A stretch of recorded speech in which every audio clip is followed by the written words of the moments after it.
എല്ലാവർക്കും പുതിയൊരു വീഡിയോയിലേക്ക് സ്വാഗതം. ഇന്ന് ഞാൻ തികച്ചും വ്യത്യസ്തമായ രീതിയിലുള്ള നമ്മുടെ വീടുകളിലൊക്കെ എപ്പോഴും ഉണ്ടാകുന്ന ഇൻഗ്രീഡിയൻസ് വെച്ചിട്ട് നല്ലൊരു ഈവനിങ് സ്നാക്സാണ് തയ്യാറാക്കുന്നത്. എണ്ണയിലൊന്നും മുക്കിപ്പൊരിക്കാതെ വളരെ രുചികരമായിട്ട് ഇതെങ്ങനെയാണ് തയ്യാറാക്കുന്നത് നമുക്ക് കണ്ടു നോക്കാം. ഇപ്പോൾ കുട്ടികൾക്ക് സ്കൂളിൽ നിന്നൊക്കെ വരുമ്പോഴൊക്കെ കൊടുക്കാനും ടിഫിൻ ബോക്സ് വെക്കാനൊക്കെ നല്ല സൂപ്പർ പലഹാരമാണിത്. നല്ല രുചിയുമാണ്. അപ്പോൾ നമ്മുടെ വീടുകളിലൊക്കെ എപ്പോഴും തന്നെ ഉണ്ടാകുന്ന സാധനമൊക്കെ തന്നെയാണിത്. ഇതെങ്ങനെയാണ് ഉണ്ടാക്കുന്നത് നമുക്കൊന്ന് വീഡിയോ കണ്ടു നോക്കാം. അതിനുവേണ്ടി ഇതുപോലെ ഒരു കടായി എടുത്തിട്ടുണ്ട്. അതിനകത്തേക്ക് 2 ടേബിൾ സ്പൂൺ എണ്ണയാണ് ഒഴിച്ചു കൊടുക്കുന്നത്. എണ്ണ ഒഴിച്ചു കൊടുത്ത് ഒന്ന് ചൂടായി വരുമ്പോഴത്തേനും അതിനകത്തേക്ക് 2 സവാള ചെറുതായിട്ട് അരിഞ്ഞത് ഇതുപോലെ ഇട്ടൊന്ന് വഴറ്റിയെടുക്കുക. അതിൻ്റെ ആ പച്ചമണമൊക്കെ ഒന്ന് പോയി ഒന്ന് വഴന്നു വരുന്ന സമയം നോക്കി നമുക്ക് അടുത്തതായി ചേർത്ത് കൊടുക്കേണ്ടത് ഇഞ്ചി വെളുത്തുള്ളി പേസ്റ്റ് 1 സ്പൂൺ ചേർത്ത് കൊടുക്കുന്നുണ്ട്. അതും കൂടി ഒന്ന് ചേർത്ത് നന്നായിട്ട് നമുക്കൊന്ന് വഴറ്റിയെടുക്കണം.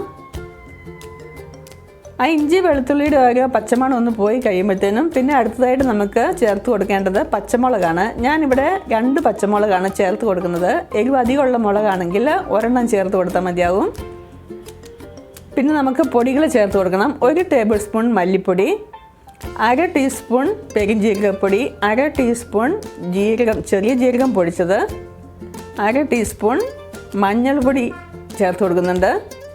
പിന്നെ ഒരു 1/2 ടീസ്പൂൺ പെപ്പർ പൗഡറാണ് ചേർത്ത് കൊടുക്കുന്നത്. പിന്നെ നമുക്ക് 1/2 ടീസ്പൂൺ ഗരം മസാല ചേർത്ത് കൊടുക്കുന്നുണ്ട്. ഇതെല്ലാം കൂടി ചേർത്തൊന്ന് വഴറ്റിയെടുക്കുക.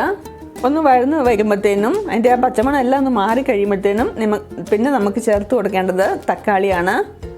ഞാനിവിടെ ഒരു തക്കാളി ചെറുതായിട്ട് അരിഞ്ഞത് ചേർത്ത് കൊടുത്തു. അതൊന്ന് വഴന്ന് സോഫ്റ്റായി വന്നതിന് ശേഷം ഒരു 1/2 ടീസ്പൂൺ മുളക് പൊടി കൂടി ചേർത്ത് കൊടുക്കുന്നുണ്ട്. പച്ചമുളകും കുരുമുളകും ഒക്കെ ചേർക്കുന്നതുകൊണ്ട് തന്നെ ഒരുപാട് മുളക് പൊടി ചേർക്കേണ്ട ആവശ്യമില്ല. ഇനി അതൊന്ന് വഴന്ന് വന്നിട്ടുണ്ട്. ഇനി നമുക്ക് മല്ലിയില കുറച്ച് ചേർത്ത് കൊടുക്കണം. ആവശ്യത്തിന് ഉപ്പും കൂടെ ചേർത്ത് കൊടുത്ത് ഇത് നന്നായിട്ടൊന്ന് മിക്സ് ചെയ്ത് നമുക്ക് തണുക്കാൻ വേണ്ടി മാറ്റി വെക്കാം. അപ്പോൾ ആ സവോളയും തക്കാളിയും എല്ലാം നല്ല സോഫ്റ്റായി വന്നിട്ടുണ്ട്. അപ്പോൾ ഇത്രയേ ഉള്ളൂ. അതിൻ്റെ മസാലക്കൂട്ട് ഫില്ലിങ്ങിനുള്ളതാണിത്. അത് നമുക്ക് തയ്യാറായിട്ടുണ്ട്. അത് മാറ്റി വെക്കാം. അടുത്തതായിട്ട് ഇവിടെ ഞാൻ എടുത്തിരിക്കുന്നത് 3 മുട്ടയാണ്. ആ 3 മുട്ടയൊന്ന് നന്നായിട്ട് ബീറ്റ് ചെയ്തെടുക്കണം.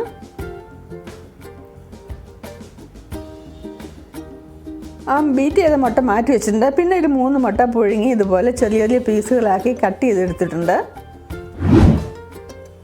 ഒരു മുട്ട ഒരു 3-4 പീസായിട്ട് ചെറുതായിട്ട് കട്ട് ചെയ്തെടുക്കാം. നമുക്ക് മുട്ട ഇഷ്ടമില്ലാത്തവർക്കാണെങ്കിൽ അത് ഒഴിവാക്കാവുന്നതാണ്. മുട്ട ഫില്ലിങ്ങിൽ വെക്കണമെന്നില്ല. Vegetables വെക്കുന്നുണ്ടല്ലോ already. ഇനി അടുത്തായിട്ട് ബ്രെഡാണ് എടുത്തിരിക്കുന്നത്. ആ ബ്രെഡിലേക്ക് നമ്മൾ തയ്യാറാക്കി വെച്ചിരിക്കുന്ന മസാലക്കൂട്ട് 1 സ്പൂൺ ചേർത്ത് കൊടുക്കുക. 1 സ്പൂൺ ചേർത്ത് കൊടുത്ത് ഒരു കഷ്ണം മുട്ടയും കൊണ്ട് വെച്ചതിന് ശേഷം നമുക്ക് ഒരു ബ്രഷ് കൊണ്ട് ഇതിൻ്റെ 4 സൈഡിലും ബീറ്റ് ചെയ്ത് വെച്ച മുട്ടയൊന്ന് ഇതുപോലെ ഒന്ന് പുരട്ടി കൊടുക്കണം. അതിൻ്റെ പുറത്ത് മറ്റൊരു ബ്രെഡും കൂടെ വെച്ചതിന് ശേഷം ഒരു പാത്രം ഇതുപോലത്തെ ഒരു ചെറിയൊരു ബൗൾ വെച്ചിട്ട് നമുക്കൊന്ന് കട്ട് ചെയ്തെടുക്കണം. അതിൻ്റെ ചുറ്റിലുള്ള ബ്രെഡ് അങ്ങ് മാറ്റി കളയുക. ഇതേപോലെ ഈ ഷേപ്പിൽ കട്ടായി വന്നിട്ടുണ്ട്. ഇതുപോലെ നമുക്ക് എല്ലാം ചെയ്തെടുക്കണം. അല്പസ്വല്പമൊക്കെ പൊട്ടിപ്പായാലൊന്നും പേടിക്കണ്ട. നമുക്കിത് മുട്ടയിൽ നമ്മളൊന്ന് ശരിക്കൊന്ന് മുക്കിയെടുക്കുന്നുണ്ട്. അതുകൊണ്ട് അതെല്ലാം ഒട്ടിപ്പിടിച്ചിരുന്നോളും. ഇതേപോലെ നമുക്ക് എല്ലാം ചെയ്തെടുക്കാം. സെയിം പ്രോസസ്സ് തന്നെയാണ്.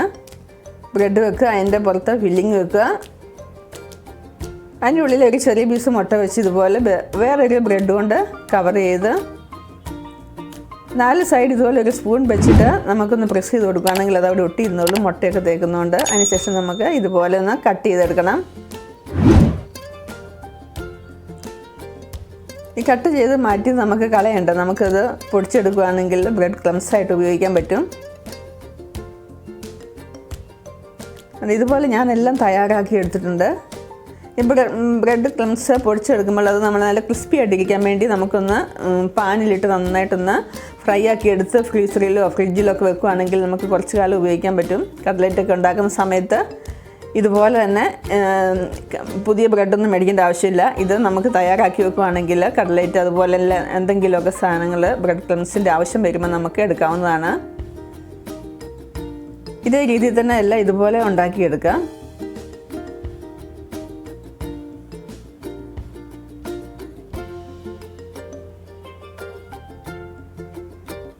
അപ്പോൾ ഞാൻ ഒരു 1-2 പ്രാവശ്യം ഇങ്ങനെ കാണിച്ചെന്നേ ഉള്ളൂ. അത് റിപ്പീറ്റായി ബോറടിക്കുന്നുണ്ടെങ്കിൽ ക്ഷമിക്കുക.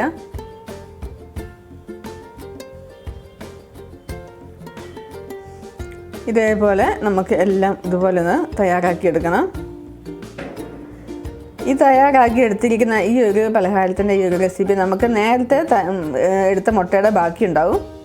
അതിനകത്തേക്ക് കുറച്ച് മല്ലി ഇല അരിഞ്ഞതും പിന്നെ ഞാൻ ഇച്ചിരി ചില്ലി ഫ്ലേക്സാണ് ഇടുന്നത്. അതിടണം നിർബന്ധമൊന്നുമില്ല. ചില്ലി ഫ്ലേക്സ് ഇല്ലെങ്കിൽ തന്നെ വറ്റൽമുളക് ഉണ്ടെങ്കിൽ ഒന്ന് മിക്സിയിൽ 2 എടുത്ത് കറക്കി എടുത്താൽ മതിയാവും. അപ്പോൾ ആ ഓരോ ബ്രെഡും നമ്മൾ കട്ട് ചെയ്തെടുത്തത് ഇതിനകത്തേക്കൊന്ന് മുക്കിയതിന് ശേഷം ചൂടായ പാനിലേക്ക് ഞാൻ 2 സ്പൂൺ ബട്ടർ ചേർത്ത് കൊടുക്കുന്നുണ്ട്. ഒരു 1-2 സ്പൂൺ മതിയാവും, ഒരുപാടൊന്നും വേണ്ട. ചൂടായി ബട്ടറൊക്കെ നന്നായിട്ടൊന്ന് മെൽറ്റായി വരുമ്പോഴത്തേന് നമുക്ക് ഇതുപോലെ ഈ ഒരു ബ്രെഡിൻ്റെ കോട്ട് നമുക്ക് എല്ലാം ഇതുപോലെ മുട്ടയിലൊന്ന് മുക്കിയെടുക്കണം. അതിനുശേഷം ചൂടായ പാനിലേക്ക് ഇട്ട് കൊടുക്കുക. ബട്ടറിന് പകരം നെയ്യാണേലും നമുക്ക് ഉപയോഗിക്കാം. ഇനി ഇത് തിരിച്ച് മറിച്ച് ഒരു ലോ ടു മീഡിയം ഫ്ലെയിമിൽ വെച്ചിട്ട് നമുക്കൊന്ന് ജസ്റ്റ് ഒന്ന് ബേക്ക് ചെയ്തെടുക്കണം. ഒരുപാട് വേവാനൊന്നുമില്ല, ബ്രെഡാണല്ലോ അറിയാമല്ലോ. പിന്നെ ഉള്ളിൽ വെച്ച ഫില്ലിംഗ് എല്ലാം നമ്മുടെ ഓൾറെഡി വെന്തതാണ്. അതുകൊണ്ട് ജസ്റ്റ് ഒന്ന് ഇതുപോലെ അങ്ങോട്ടും ഇങ്ങോട്ടും തിരിച്ചും മറിച്ചും കൊടുത്തിട്ട് ഒന്ന് ആ മുട്ടയൊന്ന് ഡ്രൈ ആയി വരാനോ ഒക്കെ 1-2 മിനിറ്റ് സമയം നമുക്ക് ഇതുപോലെ ഒന്ന് കുക്കാക്കി എടുത്താൽ മതിയാവും. ഇതേ രീതിയിൽ എല്ലാം നമുക്ക് കുക്കാക്കി എടുക്കണം. അപ്പോൾ ഈ ചൂടോടെയൊക്കെ ചായക്കൊക്കെ കഴിക്കാൻ നല്ല സൂപ്പർ ഒരു പലഹാരമാണ് കേട്ടോ. ഇതുപോലെ ഒരുപാട് എണ്ണയിലൊന്നിട്ട് മുക്കി പൊരിക്കുന്നുമില്ല, ജസ്റ്റ് ഇങ്ങനെ ഒന്ന് നമ്മൾ ഫ്രൈ ആക്കി എടുക്കുന്നേ ഉള്ളൂ. അപ്പോൾ കുട്ടികൾക്കൊക്കെ ഒരുപാട് ഇഷ്ടപ്പെടും. ഉള്ളിൽ മുട്ടയുണ്ട്, ആവശ്യത്തിന് പച്ചക്കറിയുണ്ട്, അതുകൊണ്ട് കുട്ടികൾക്ക് ഒരുപാട് ഇഷ്ടപ്പെടും. അപ്പോൾ ഞാനിതുപോലെ എല്ലാം തയ്യാറാക്കി എടുത്തിട്ടുണ്ട്. ഇതുണ്ടോ, ആ മുട്ടയുടെ ഒരു സ്മെല്ലൊന്നും വരത്തില്ല. ഞാൻ നടുവേ മുറിച്ച് നോക്കിയതാണ്. നല്ല സൂപ്പർ ടേസ്റ്റാണ്. ഇതൊന്ന് ഡ്രൈ ആയി കഴിയുമ്പോഴത്തേനും ആ മുട്ടയുടെ മണമൊക്കെ അങ്ങ് മാറും. ഒരു കുഴപ്പമില്ല, സൂപ്പറാണ് കഴിക്കാൻ. നമുക്ക് വീടുകളിലായാലും വരുവാണെങ്കിലും നമ്മുടെ വീട്ടിലുള്ളവർക്കെല്ലാം ഒരു ഈവനിങ് സ്നാക്സ് ആയിട്ട് നമുക്ക് തയ്യാറാക്കി എടുക്കാവുന്നതാണ്.